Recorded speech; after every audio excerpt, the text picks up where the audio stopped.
নমস্কার বন্ধুরা, সবাই কেমন আছেন? আশা করি সবাই ভালো আছেন। আমিও ভালো আছি। তো আজকে একটি নতুন রেসিপি নিয়ে এসেছি, পেঁয়াজি। আপনারা এইভাবে সন্ধ্যার টিফিনে পেঁয়াজি ভেজে মুড়ির সাথে খেয়ে দেখতে পারেন, খুবই ভালো লাগে।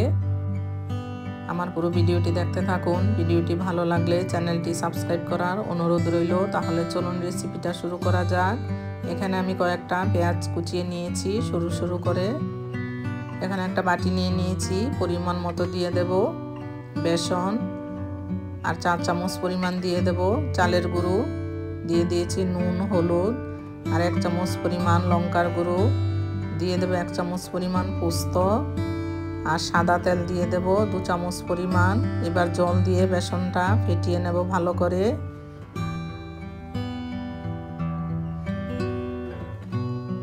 অল্প অল্প জল দিয়ে বেসনটা গুলে নিতে হবে।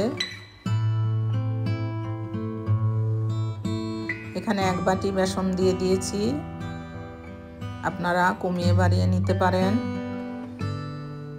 পেঁয়াজের পরিমাণ বুঝে বেসনটা দিতে হবে। এই যে বেসনটা গুলে নিয়েছি, এরকম হবে। এবার ঢাকা দিয়ে 10-15 মিনিট রেস্টে রেখে দেব। 10 মিনিট হয়ে গেছে। এই যে দেখুন, বেসনটা ফুলে গেছে অনেকটাই। এখন পেঁয়াজগুলো দিয়ে দেব। পেঁয়াজটা সরু সরু করে কুচিয়ে নিতে হবে, তাহলে পেঁয়াজি ভাজিটা ভালো হবে, মুচমুচে হবে। এবার ভালো করে মেখে নিতে হবে।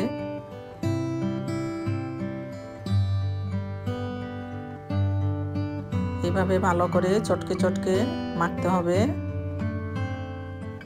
এখানে একটা কড়াই বসিয়ে দিয়েছি, তেল দিয়ে দিয়েছি পরিমাণ মতো। তেলটাও গরম হয়ে গেছে। এবার পেঁয়াজিগুলি দিয়ে দেব। এভাবে একটু ছড়িয়ে ছড়িয়ে দিতে হবে, তাহলে ভাজলে মুচমুচে হবে।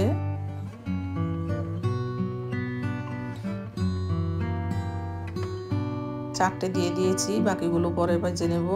এবার উল্টে দেব। এক পিঠ ভাজা হয়ে গেছে।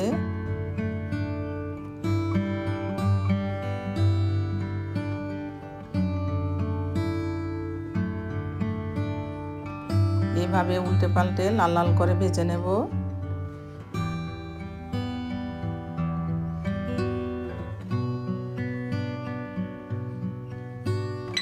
আপনারা সন্ধ্যার টিফিনে এইভাবে পেঁয়াজি ভেজে মুড়ি দিয়ে সালাদ বানিয়ে খেয়ে দেখতে পারেন, চটজলদি হয়ে যাবে। ভাজাটা হয়ে গেছে, লাল লাল করে ভেজে নিয়েছি, দেখতেই পাচ্ছেন। এখন নামিয়ে নেব।